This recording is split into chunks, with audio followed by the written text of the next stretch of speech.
Voice of Tamil 24. Vijay டிவியின் பல நிகழ்ச்சிகளில் கலந்து கொண்ட புகழ் தனது நீண்ட கால தோழி பென்சி என்பவரை திருமணம் செய்திருந்த நிலையில் இந்த தம்பதிக்கு கடந்த ஆண்டு செப்டம்பர் மாதம் பெண் குழந்தை பிறந்தது.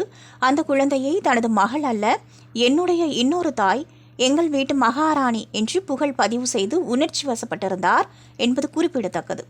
இந்நிலையில் சற்று முன் புகழ் தனது இன்ஸ்டாகிராம் பக்கத்தில் தான் வளர்த்து வரும் செல்ல நாய்க்குட்டி 4 குட்டிகளை ஈன்றுள்ளதாக அறிவித்துள்ளார். ஆண் 1 பெண் 3 என்று கூறியுள்ள அவர் அந்த குட்டிகளை கையில் ஏந்தியவாறு வைத்திருக்கும் புகைப்படத்தை பதிவு செய்துள்ளார். இந்த புகைப்படம் தற்போது வைரல் ஆகி வருகிறது. இந்நிலையில் இந்த புகைப்படத்துக்கு ஏராளமான கமெண்ட்கள் பதிவாகி வரும் நிலையில், நீங்கள் கடந்த வாரம் ஏன் குக் வித் கோமாளி நிகழ்ச்சிக்கு வரவில்லை, சீக்கிரம் வாருங்கள் என்று சிலரும், குட்டிகளுக்கு பிறந்தநாள் வாழ்த்துக்கள் என்று சிலரும் கூறி வருகின்றனர். நாய்க்குட்டியுடன் இருப்பதை பார்த்து ஏராளமானவர்கள் வாழ்த்துக்களை தெரிவித்து வருகின்றனர் என்பது குறிப்பிடத்தக்கது. நீங்க பார்த்துட்டு இருக்கிறது Voice of Tamil 24. Like, share and subscribe.